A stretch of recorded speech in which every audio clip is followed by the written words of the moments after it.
Un viajero solitario se desploma en la nieve a solo unas millas de la seguridad de su camioneta. Tenía el mejor equipo que el dinero podía comprar, capas sintéticas, botas impermeables y un GPS que prometía guiarlo de regreso a casa. Pero a la naturaleza no le importaba. Ahora, imagina esa misma tierra 2 siglos antes. El viento es aún más fuerte, la nieve aún más profunda. Un cazador Lakota avanza por ella, tranquilo, envuelto en pieles y guiado por el instinto. No lleva cerillas, ni brújula, ni milagros modernos. Por todo lo que creemos sobre la supervivencia, él nunca debería lograrlo. Pero lo logra. ¿Qué entendía él, que nosotros no? ¿Cómo prosperaron naciones enteras en condiciones que nos matan a nosotros? Sobrevivieron no por las herramientas, sino por la sabiduría. Su conocimiento no estaba escrito en libros ni se transmitía en conferencias. Se vivía, se ponía a prueba y se pagaba con experiencia. La ciencia olvidada del frío. Para los nativos americanos, el frío no era el enemigo, era el maestro. Cada tribu, desde los Inuit en el Ártico hasta los Apaches en las tierras altas del desierto, aprendió de él. La palabra Lakota para invierno, Wanayetu, significa tiempo de renovación. Los Cheyenne lo llamaban la temporada de descanso, cuando la tierra y el espíritu se desaceleraban. No luchaban contra el frío, lo escuchaban. La gente moderna piensa que sobrevivir se trata de comodidad. Encienden la calefacción, cierran las ventanas y le declaran la guerra a la naturaleza. Pero la comodidad engendra ignorancia. Los nativos americanos construyeron sus vidas en torno al equilibrio. El frío era un recordatorio de ese equilibrio. Lo que tomas, lo que das, cuánto te mueves, cuánto descansas. Ellos entendían algo que nosotros olvidamos. La calidez no comienza con el fuego, comienza con la conciencia, con la conciencia. Los ancianos conocían cada señal. La forma en que la escarcha se formaba en el lado norte de los árboles, cómo la nieve caía más suave cuando se acercaba un frente cálido, cómo cambiaba el sonido de los pasos cuando el aire se volvía pesado antes de una tormenta. Para ellos el frío no era caos, era comunicación. No se trataba solo de sobrevivir. Se trataba de una relación. Un anciano Dakota dijo una vez, si tienes frío, es porque has olvidado cómo sentarte con el viento. Eso no es poesía, es física disfrazada de sabiduría. Porque en el momento en que dejas de luchar contra el frío, tu cuerpo comienza a adaptarse a él. La ciencia moderna ahora llama a esto aclimatación al frío. Los vasos sanguíneos de la piel se contraen de manera más eficiente, la grasa parda se activa, el metabolismo cambia. Ellos lo sabían hace siglos. Sin termómetros, sin datos. El arte de la quietud. Aquí hay una paradoja que las antiguas tribus dominaron. El movimiento puede matar, la quietud puede salvar. Cada invierno, la gente se congelaba no porque les faltara fuego, sino porque entraban en pánico. Consumían energía demasiado rápido, sudaban a través de su ropa y dejaban que la evaporación les robara el calor. Los cazadores nativos lo sabían mejor. La palabra Inuit-Icht-Swarpak describe la sensación de esperar pacientemente a que alguien llegue, un concepto de calma y anticipación. En una tormenta, esa paciencia era supervivencia. Cuando el viento aullaba sobre la tundra, no lo enfrentaban.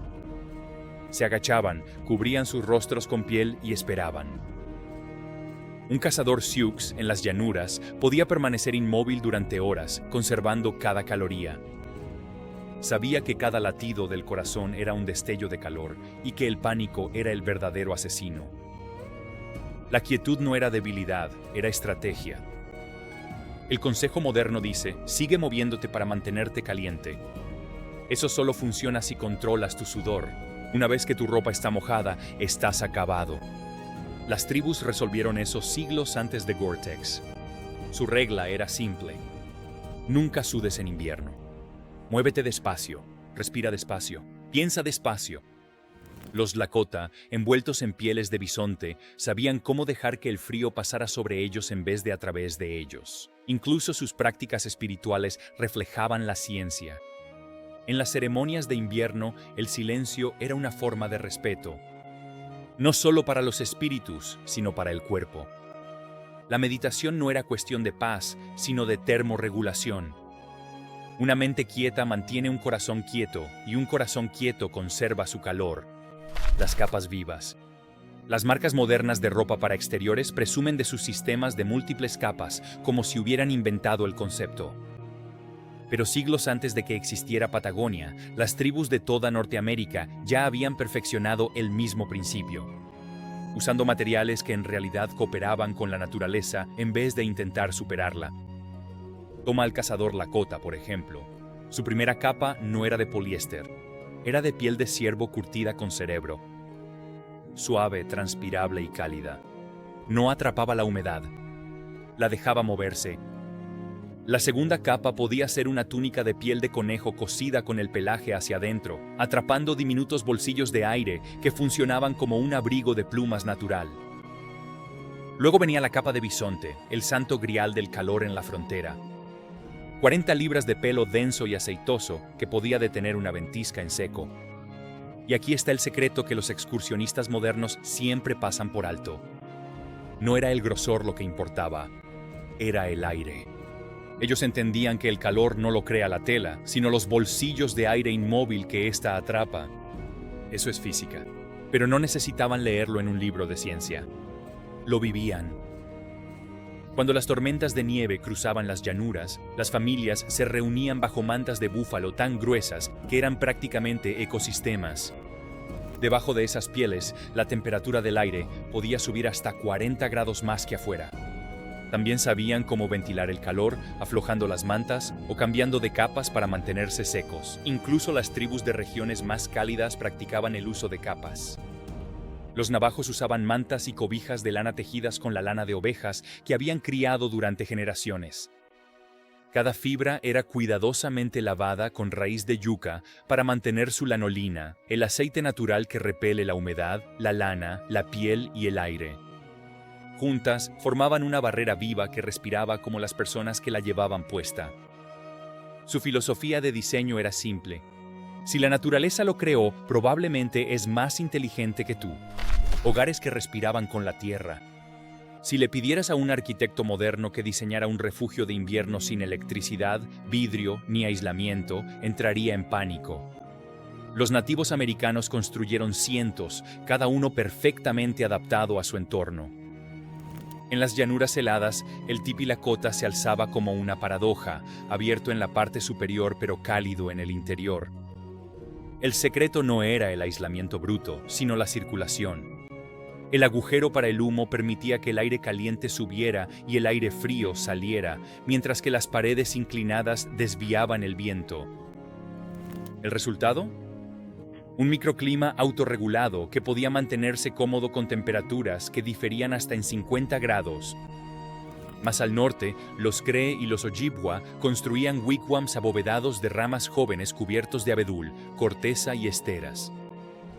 Estas estructuras atrapaban el calor con tanta eficiencia que las familias podían sentarse dentro sin camisa mientras la nieve se acumulaba afuera. Y cuando el frío realmente apretaba, añadían una capa de nieve, el aislante perfecto de la naturaleza.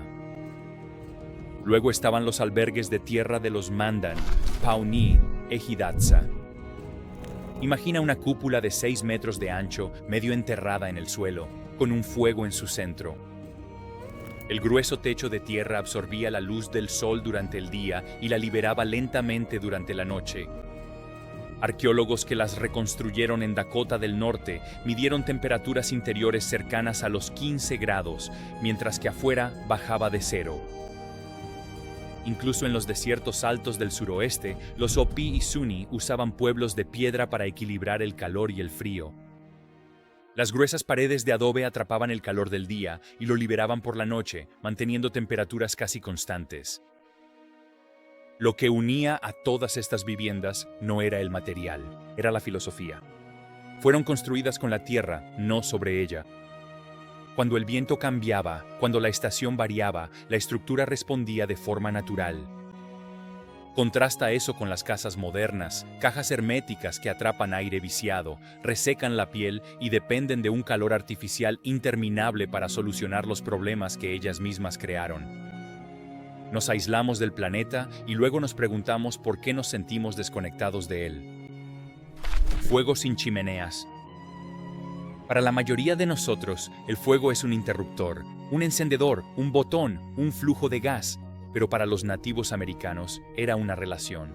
El fuego estaba vivo, respiraba, dormía, y si se le trataba con respeto, compartía su calor. Entra en un campamento Sioux en invierno, de noche. La nieve cruje bajo los pies, el aire está quieto, y de cada tipi, finas cintas de humo se elevan suavemente a través de las aberturas. Dentro arde un solo fuego pequeño. No es una llamarada rugiente, sino un lecho de brasas resplandecientes, no más grande que un plato. Aún así, es suficiente para calentar a toda una familia. El secreto no estaba en el tamaño del fuego, sino en su comportamiento. Los Sioux lo construían bajo y en el centro, de modo que el calor se irradiaba de manera uniforme, mientras que las paredes cónicas reflejaban el calor, hacia abajo. Piedras rodeaban el pozo, absorbiendo energía durante la tarde y liberándola durante las largas horas de la noche. Habían descubierto el almacenamiento térmico sin siquiera nombrarlo. En el suroeste, los Hopi y Zuni usaban fosas de fuego excavadas profundamente en sus pueblos, revestidas de piedra y arcilla, ventiladas con cuidadosa precisión. El aire caliente ascendía lentamente, esparciendo el calor a través de las gruesas paredes de adobe. Las casas modernas pierden calor más rápido de lo que lo generan. Las viviendas nativas lo mantenían donde importaba, cerca, contenido y sagrado. El fuego no era un elemento de fondo. Era el corazón del mundo, consumiendo para dar calor. No puedes burlar al invierno con el estómago vacío. Las dietas modernas están obsesionadas con la comida ligera, ensaladas, batidos y todo bajo en grasa. Pero cuando estás a 20 grados bajo cero y tratas de sobrevivir, eso es un suicidio. Los nativos americanos entendían algo que nuestras pirámides alimenticias olvidaron. La grasa es calor. Una comida de invierno Lakota no era una ensalada. Era pemmican, carne de bisonte molida, mezclada con grasa derretida y bayas secas. Una libra de eso aportaba más de 3.000 calorías. Era portátil, nutritivo y prácticamente inmortal. También usaban tuétano, sebo y grasa de oso derretida. No como lujos, sino como elementos esenciales. La grasa alimentaba su horno interno. Sin ella, quemarías músculo en vez de calorías y morirías lentamente de lo que los tramperos luego llamaron inanición del conejo, la maldición de comer carne magra en un clima frío. Incluso en los bosques templados, las tribus usaban el mismo principio. Los iroqueses preparaban guisos sustanciosos, espesos con maíz, frijoles y calabaza. Las tres hermanas. Juntas, formaban un trío nutricional perfecto. Carbohidratos para calor rápido, proteína para resistencia, grasa para mantenerse. Mientras tanto, nosotros tomamos batidos fríos y nos preguntamos por qué se nos entumecen los dedos cuando se va la luz. La diferencia no era solo lo que comían, sino cómo lo pensaban. Cada comida era funcional. Cada bocado tenía un propósito. No comían por comodidad, comían por continuidad. El ritmo del frío. La mayoría de la gente hoy ve el invierno como una interrupción, una estación que hay que soportar antes de que regrese la verdadera vida de la primavera. Los nativos americanos lo veían de otra manera. El invierno no era una pausa, era parte de la canción. Cada tribu tenía su propio ritmo. Los Lakota ralentizaban sus días con el sol. Menos luz significaba menos trabajo, más historias, más sueños. Los Cheyenne usaban el invierno para reparar herramientas, arreglar ropa y preparar alimentos. Lo llamaban el tiempo en que el mundo respira despacio. Los patrones de sueño también cambiaban. Las personas descansaban en ciclos, despertando a intervalos durante la noche para alimentar el fuego o compartir historias. La ciencia moderna llama a esto sueño bifásico, un patrón que se adapta naturalmente a las largas noches de invierno y mantiene estable la temperatura corporal. No luchaban contra la fatiga, se armonizaban con ella. La vida espiritual reflejaba este ritmo. los Hopi realizaban ceremonias de invierno que honraban a los espíritus del inframundo, quienes se creía controlaban el ciclo de crecimiento y descanso. Los Lakota celebraban el conteo de invierno, registrando el evento más importante del año en una piel de búfalo. Mientras el mundo dormía, ellos hacían de la memoria su propio abrigo. Incluso el silencio tenía significado. Los ancianos enseñaban que cuando cae la nieve, la tierra está escuchando. Las voces se suavizan, los movimientos se vuelven lentos y la mente los sigue. Esa quietud no era pereza, era calibración. Hemos reemplazado ese ritmo con fechas límite y luz artificial. Combatimos la oscuridad con pantallas, el frío con calefacción central, el silencio con ruido. Y luego nos preguntamos por qué estamos agotados. Las antiguas tribus se habrían reído amablemente de eso. Ellos conocían la cura. No resistes la estación. Te conviertes en ella. Adaptación en vez de resistencia. Para sobrevivir al invierno tienes dos opciones: conquistarlo o cooperar. Adivina cuál realmente funciona a largo plazo. La civilización moderna adora el control. Calentamos nuestros hogares a 22 grados todo el año, usamos la misma ropa en enero que en mayo y tratamos a la naturaleza como si fuera un termostato al que podemos gritarle. ¿El resultado? ¿Hemos olvidado cómo adaptarnos? Los nativos americanos no tenían ese lujo. Toda su supervivencia dependía de leer y ajustarse a su entorno. Cuando bajaban las temperaturas, no maldecían. Se adaptaban. Los apaches se desplazaban estacionalmente entre las tierras altas y los valles para perseguir el clima templado.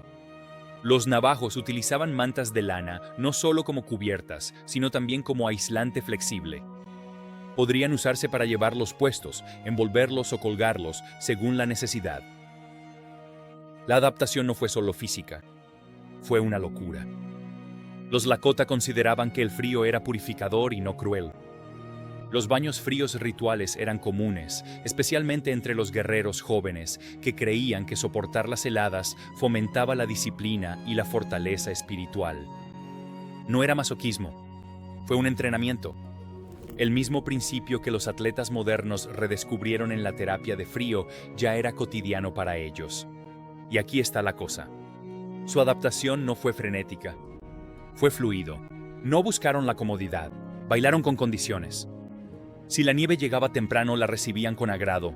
Si los vientos se volvían más fuertes, adaptaban sus refugios. No se aferraron a la permanencia porque entendieron una verdad que hemos enterrado bajo nuestros termostatos. Nada permanece caliente para siempre. Esa aceptación no los hizo más débiles, los hizo invencibles. Genio tribal del frío. Una América ártica. Desde Alaska hasta Arizona, el continente era un laboratorio de adaptación. Cada región produjo su propia versión de genio del frío, perfeccionada a través de siglos de prueba y error. En el norte, los inuit no solo sobrevivían a los inviernos árticos, prosperaban en ellos. Su comprensión del aislamiento era tan avanzada que ingenieros modernos han estudiado los iglús para aprender sobre eficiencia energética. Dentro de una cúpula de nieve, los gradientes de temperatura formaban capas de protección. El interior se mantenía cerca del punto de congelación, cálido según los estándares árticos, mientras que su ropa de piel de caribú atrapaba el aire de manera tan perfecta que superaba a cualquier material sintético moderno. Más al sur, los Cree y los Ojibwa construían raquetas de nieve que distribuían el peso corporal sobre la superficie, convirtiendo la nieve profunda en un camino transitable.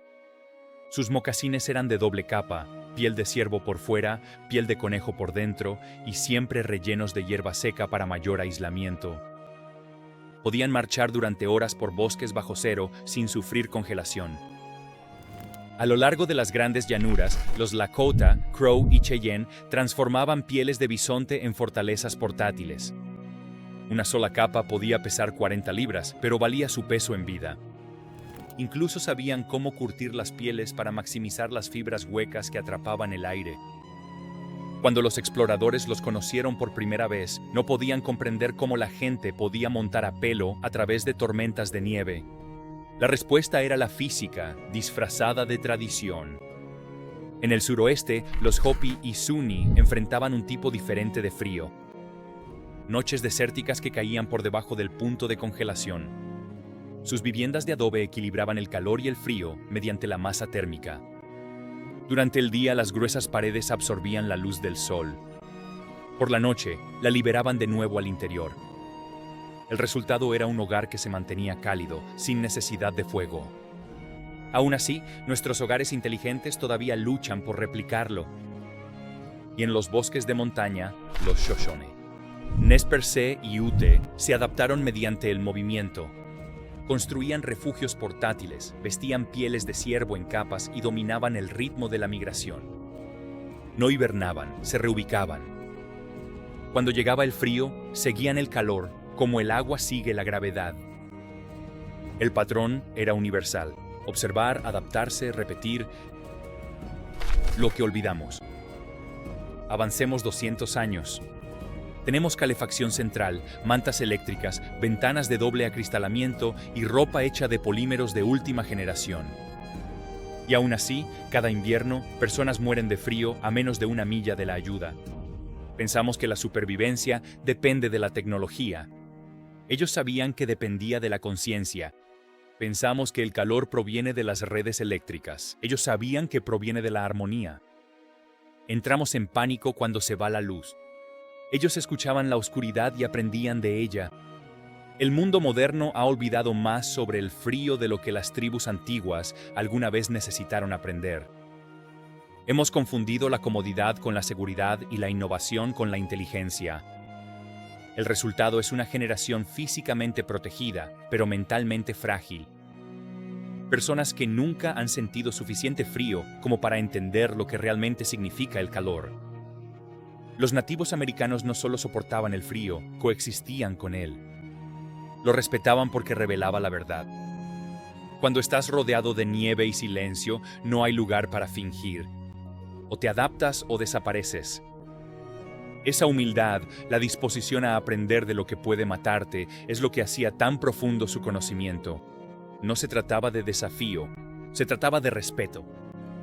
El frío no era el enemigo, era el maestro. Entonces, ¿qué entendían ellos que nosotros olvidamos? Que la vida no se supone que sea cómoda, se supone que debe estar equilibrada. Que el calor no significa nada sin el frío para medirlo. Que sobrevivir no se trata de conquistar la naturaleza, se trata de recordar que eres parte de ella. Quizás la verdadera tragedia no es que hayamos perdido las habilidades, es que perdimos la mentalidad.